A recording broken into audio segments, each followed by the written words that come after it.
Hello friends, నా ఛానల్‌కి స్వాగతం అండి.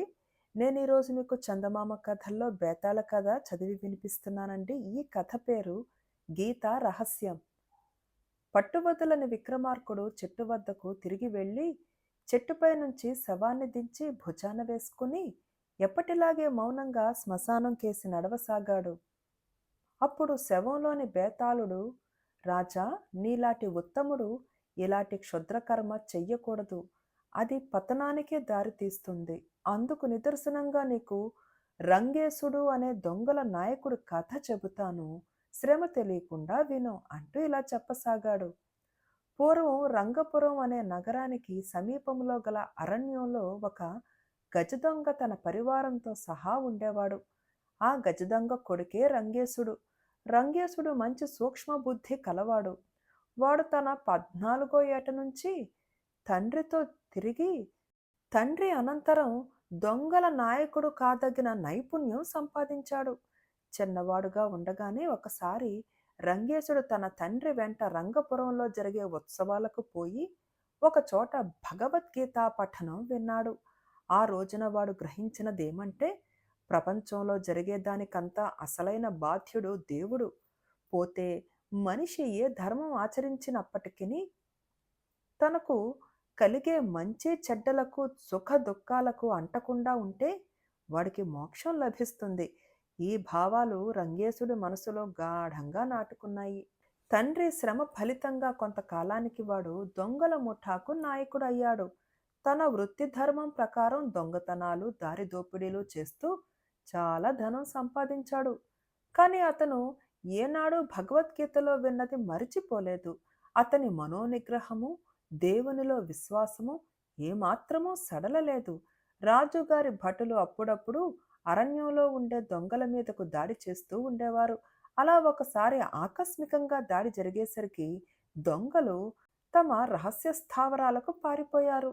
రంగేశుడు కూడా విధిగా పారిపోవలసి వచ్చింది. అతను తన గుర్రం మీద చాలా దూరం పరిగెత్తిపోయి అమితమైన దాహబాధతో ఒక ముని ఆశ్రమం చేరాడు. ఆశ్రమంలో ఒక చెట్టు కింద ముని తపస్సు చేసుకుంటూ సమాధిలో ఉన్నాడు. ఆయన పక్కన కమండలం ఉన్నది, కానీ అందులో నీరు లేదు. గత్యంతరం లేక రంగేశుడు ఆ ముని భుజం తట్టి, అయ్యా, తాగటానికి మంచినీరు ఇప్పించండి అని అడిగాడు. ముని కళ్ళు తెరిచి ఆగ్రహంతో, ఓరి మూర్ఖుడా, నా తపస్సు భగ్నం చేసినందుకు శిల అయిపో అని శపించాడు. ముందు కాస్త మంచినీరు తాగటానికి ఇయ్యండి అన్నాడు రంగేశుడు. తనలో అంత తపశ్శక్తి ఉన్నా కూడా తన శాపం రంగేశుడికి తగలకపోయేసరికి ముని ఆశ్చర్యపడి, రంగేశుడు మహాపురుషుడు అయి ఉండాలనుకుని తన శక్తి చేత కమండలంలో నీరు తెప్పించి రంగేశుడికి ఇచ్చాడు. రంగేశుడు తన దాహం తీర్చుకొని తన తప్పు క్షమించమని మునిని కోరి తన ఇంటికి తిరిగి వెళ్ళిపోయాడు. రంగేశుడికి ఒక కొడుకు ఉండేవాడు. వాడు కాలక్రమాన పెరిగి పెద్దవాడయ్యాడు. రంగేశుడు తన కొడుకు పెళ్లి చాలా వైభవంగా జరిపించాడు. అరణ్యంలో ఈ పెళ్లి మూలంగా జరిగిన సంచలనం గూఢచారులు పసిగట్టి రాజుకు తెలిపారు. రాజు పెద్ద సేనను పంపాడు. అది అర్ధరాత్రి సమయంలో దొంగల స్థావరాన్ని చుట్టుముట్టింది. రంగేశుడి పరివారం అంతా సైనికులకు చిక్కారు. రంగేశుడు కొడుకు, అతని కొత్త వధువు కూడా సైనికులకు దొరికిపోయారు. ఒక్క రంగేశుడు మాత్రం చాకచక్యంతో తప్పించుకుని తన గుర్రం మీద పారిపోయాడు. రాజు దొంగలనందరినీ చెరలో పెట్టించి వారం రోజులలో రంగేశుడు వచ్చి పట్టుబడకపోతే నూతన వధూవరులైన అతని కొడుకు, కోడళ్ల తలలు తీయించి కోట గుమ్మానికి వేళ్లాడదీయిస్తాను అని చాటింపు వేయించాడు. అయితే ఈ చాటింపు జరిగే సమయానికి రంగేశుడు చాలా దూరాన ఉండిపోవటం చేత అతనికి సకాలంలో వార్త అందలేదు. వార్త అంది అతను తిరిగి వచ్చేసరికి గడువు దాటిపోయింది.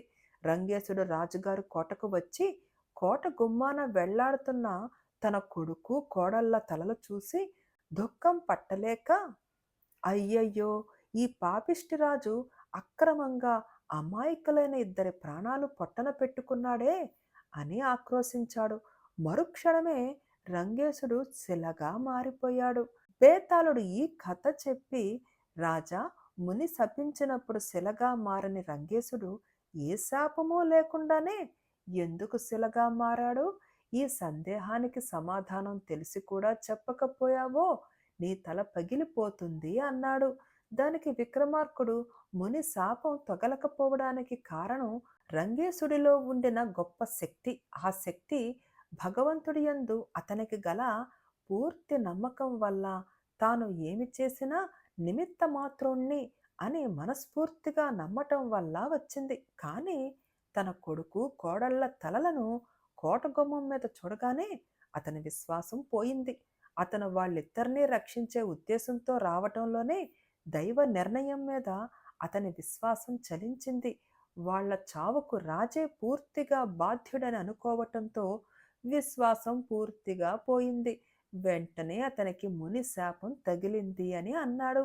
రాజుకు ఈ విధంగా మౌనభంగం కలగగానే బేతాళుడు శవంతో సహా మాయమై తిరిగి చెట్టెక్కాడు.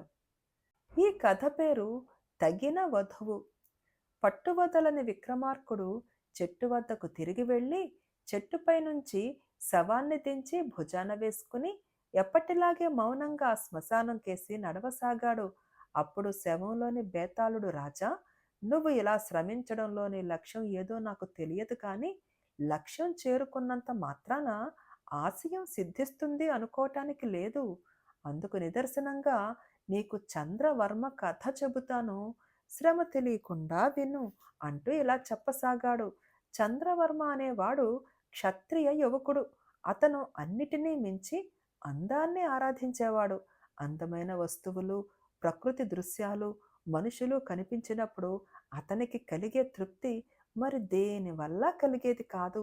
అతనికి పెళ్లి ఏడు వచ్చిందని తల్లిదండ్రులు అతని వివాహానికి ప్రయత్నాలు తలపెట్టారు. కానీ చంద్రవర్మ వారిని వారించి, నా పెళ్లి గురించి మీరు ఏమీ ప్రయత్నించవద్దు, నాకు నచ్చిన కన్యను నేనే ఎంచుకుని పెళ్లాడతాను అని చెప్పేశాడు. ఒకరోజు అతను అడవికేసి వెళ్ళి అక్కడి ప్రకృతి సౌందర్యాన్ని చూసి ఆనందిస్తూ కొంతసేపు తిరిగాడు.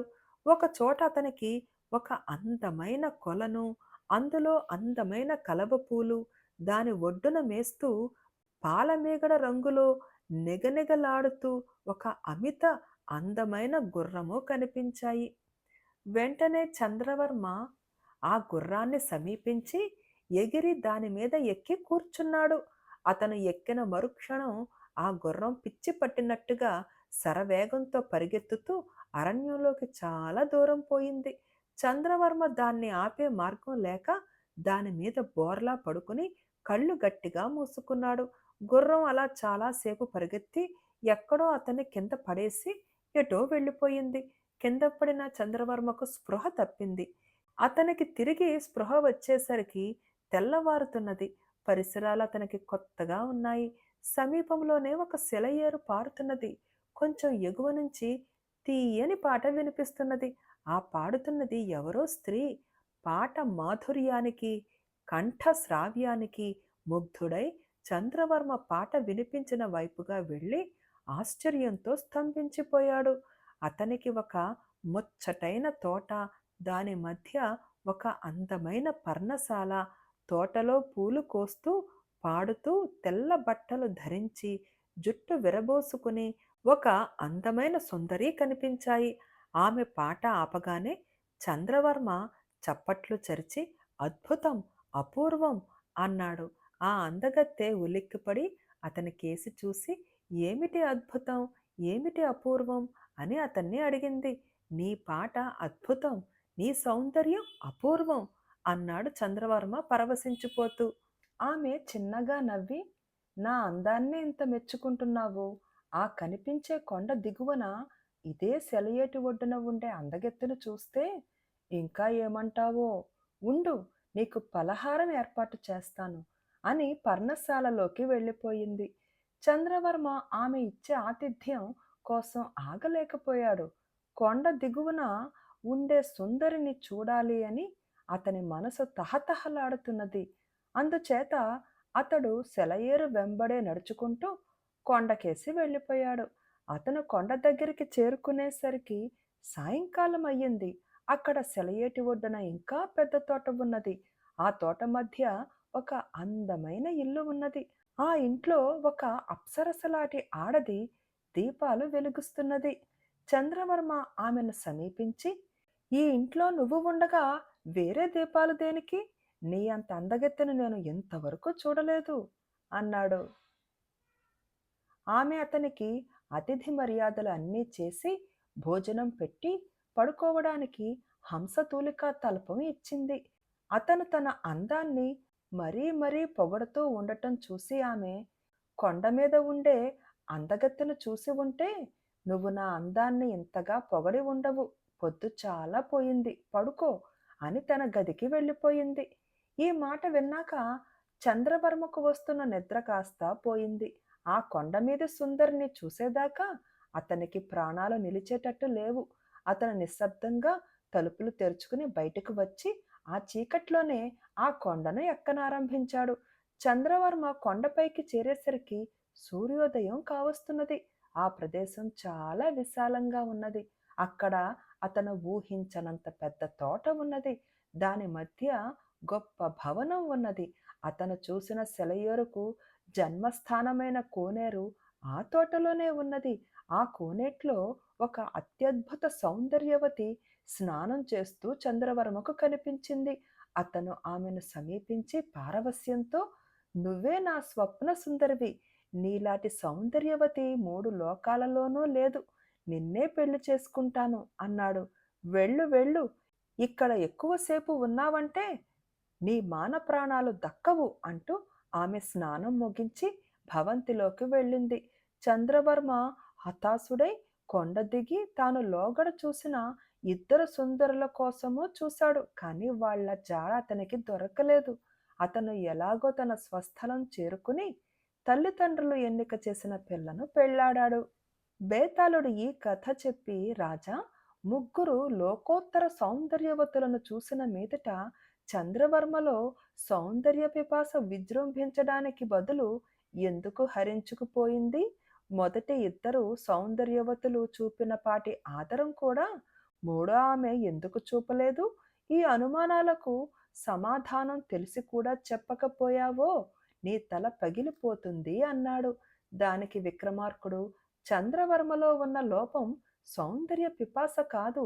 ఆ సౌందర్య పిపాసను తన వివాహంతో ముడిపెట్టడం. అతను సౌందర్యవతిని పెళ్లాడటానికి సిద్ధంగా ఉన్నా సౌందర్యవతి అతన్ని పెళ్లాడటానికి సిద్ధంగా ఉండకపోవచ్చు. మూడో సౌందర్యవతి విషయంలో అదే జరిగింది. అతను తన సౌందర్యాన్ని మెచ్చుకున్నందుకు ఆమె ఆగ్రహించలేదు. తనను పెళ్లాడతాను అన్నందుకు ఆగ్రహించింది. మొదటి 2 దగ్గర ఇది జరగలేదు. తన సౌందర్య పిపాస తనకు భార్యను తీసుకురాదని గ్రహించగానే చంద్రవర్మ తన తల్లిదండ్రులు చూసిన పిల్లను చేసుకున్నాడు" అని అన్నాడు. రాజుకు ఈ విధంగా మౌనభంగం కలగగానే బేతాళుడు శవంతో సహా మాయమై తిరిగి చెట్టెక్కాడు. ఫ్రెండ్స్, ఈ కథ నచ్చిందా అండి? కథ నచ్చితే తప్పకుండా లైక్ చేయండి, షేర్ చేయండి and please hype button press చేయండి. మరలా మంచి కథతో మీ ముందుకు వస్తాను అండ్ థ్యాంక్ యూ.